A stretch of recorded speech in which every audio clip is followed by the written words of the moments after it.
Hey everyone, welcome to my video going through LeetCode question 2487, remove nodes from linked list. I'm going to do a full explanation, question breakdown, how to walk through it, and then obviously we're going to be writing some code.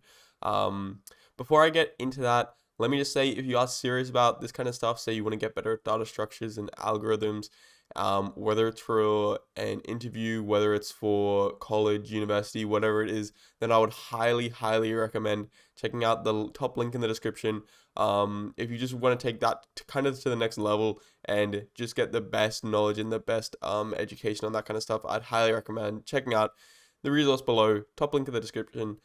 Check it out, and let's get right into the video. So basically, let's actually read through the question. So you were given the head of a linked list. Remove every node which has a node with a strictly greater value anywhere to the right side of it. Return the head of the modified linked list. So first of all, I'm kind of assuming that you know what a linked list is. If you're watching this video, we do have the structure here, and we've got an example. I'm not going to go through and explain what a linked list is. If you don't know what it is, I would highly recommend checking out some resources on that.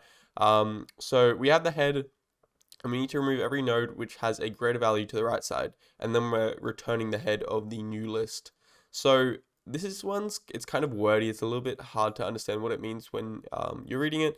I think it's best to look at it visually here. So we have our original linked list that we're given, and then this is the one that's returned. So if we think about it, what it means here, we need to remove every node which has a greater value to the right side. So 5, 13 is greater, 8 is greater, so it's red, which means we're not including it into the result. 2, 13, 3, and 8 are greater, so we're not including it in the final result. 13, no value is greater, so we are including it in the final result. 3, so on and so forth. So that's how we kind of reach this result here. And then if we look at the second example, it's just all ones, and the output is the exact same linked list. And so this emphasizes what they've got in bold here, strictly greater. So all these values are equal. So no two values are greater than each other in this entire list. So therefore no values are going to be removed, and we're just going to return that same list. Okay, so now that we've taken a little read through that question, it's time to visualize that and actually walk through how we're going to solve it. So I've copied this list here and just done it visually. I've just drawn it up really quickly, and we're going to kind of walk through how we expect our program to solve it so we can kind of think about how we're going to write the code. So if we start here at the first element, the head, this is what we're given. We're given this node 5, and the condition is that we need to remove it if there are any values to the right side that are greater than it. So we have 5, but how do we know whether any values to the right side are greater than it? Because due to the nature of a linked list, we don't actually know what any of these values are when we're looking at this node here. So it's kind of a tricky one because we can't even check the condition whilst we're looking at the node. So what we're gonna want to do is we're gonna want to basically skip right to the end, and then we can kind of work our way back. And then once we get to this element, we will have checked every single node, so we can actually verify that condition. So that's how that's the best way to solve it, and that's how we are going to solve it. So what it'll do, as I mentioned, we'll skip right to the end. So then we'll start at 8. We'll go to 8, and we want to keep track of the current max value to the right of the nodes. So when we're going to the end, obviously we're still going to need to go through each node, but we're not going to be actually checking the value. So we're just going to be skip, get right to the end, and then we set the current max value as 8 because we hadn't seen any other nodes. And then we're going to go back to 3, and we're going to actually take a look at what 3 is because we didn't look at it when we were traversing through. And we're going to say, are there any values to the right that have a greater value than 3, sorry? And And we know for a fact that the max value to the right at the moment is 8. So we're not going to include this. And then we're going to go to 13. And we're going to say, are there any values to the right that are greater than 13? And our current max value is 8. So there aren't. So what we're going to do is we're essentially going to sort of create a connection but just between these two. So it's going to kind of remove all of this. It's going to remove these two connections and it's going to remove this whole thing. So now our final, now we're essentially just removing 3 as a whole, which is what we want to do. We want to remove this node. And then we're going to follow that same strategy, but we also will need to obviously update 13, the max value to 13. Then we go here. Are there any values to the right that are greater than 2? Yes, 13. Are there any values to the right that are greater than 5? Yes, 13. So these aren't considered either. So essentially, we just have our 13 going to 8. This is all that we have left, and we return 13. So that's a little overview of the logic for the algorithm. So now let's actually write some code. So we need to start, it's good to always just kind of have a check of the values that are being passed in. So in the case that this is none, we're going to return just the head. So that's if they pass in a null value for the head.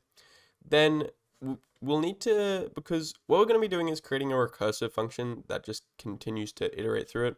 And so I'm going to initialize the max value to -infinity so that this is initialized so it can be accessed within the recursive function. And then this part of it is because therefore it's not going to mess with any of the logic. It's the smallest number that we can get. So when it's doing any checks, it's never going to satisfy this condition, which would interfere with the logic. So that's why I've just initialized it like that. And then now let's actually define the recursive function. So I'm going to call it traverse, and I'm going to pass in a node. So similarly, I'm going to need to check if this node is none. And I'll get back to that in 1 second when you look at this next line. So this next line is kind of this holds the main logic for the recursion. So we'll traverse node.next. So node.next equals traverse node.next. And so if you think about this, we go into the traverse function for the node, and then we set the next value to node.next. So we're just going to keep, it's just going to kind of keep going along and along and along. And we're basically just going to keep getting deeper and deeper within this linked list, you know, until we reach the end. But this is gonna pass on. This is still gonna go to the next one. So we get to 8, and then it's still gonna hit this line. It's gonna set node.next equals traverse node.next, which is gonna be none. And so that's why we need this check here, because once we get to the end element, it's gonna pass in. It's gonna call this function again, but with a none parameter. And then so we need to kind of have that check there. And so the first thing we're gonna want to do whilst we're in here. So this is once, you know, we finally get to the end of the linked list, and then now we need to actually, you know, do the backtracking. So we'll set the max value equal to whatever is bigger. So self.max value, so the current max value, or the value of this node that we've been passed in. And so if the self.max value, so whatever our current max value is greater than the current node's value, then what we're going to do is pass in node.next. So if you think about this, this is just saying if there is a value to the right that is greater than the current value, then we're going to skip this node. So for this one, if there is a value to the right, 8, which is greater than this value, then we're going to just pass in this value. So we're just kind of, it's just essentially, we're going to pass 8, this node, to 13. So this is how we skip the 3. So if that is the case, we'll pass in the next value.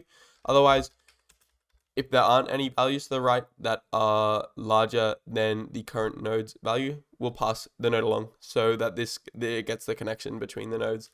And finally, we're going to return traverse head. So this is just going to traverse the ahead, and this is going to kind of start off this whole recursion. And so that should be all the code that we need. So let's pass it in, let's run this code, and you should see that yes, we're passing it. And so I hope this video was helpful. That is how you solve 2487 on LeetCode, remove nodes from linked list. Thank you so much for watching. Have a good one.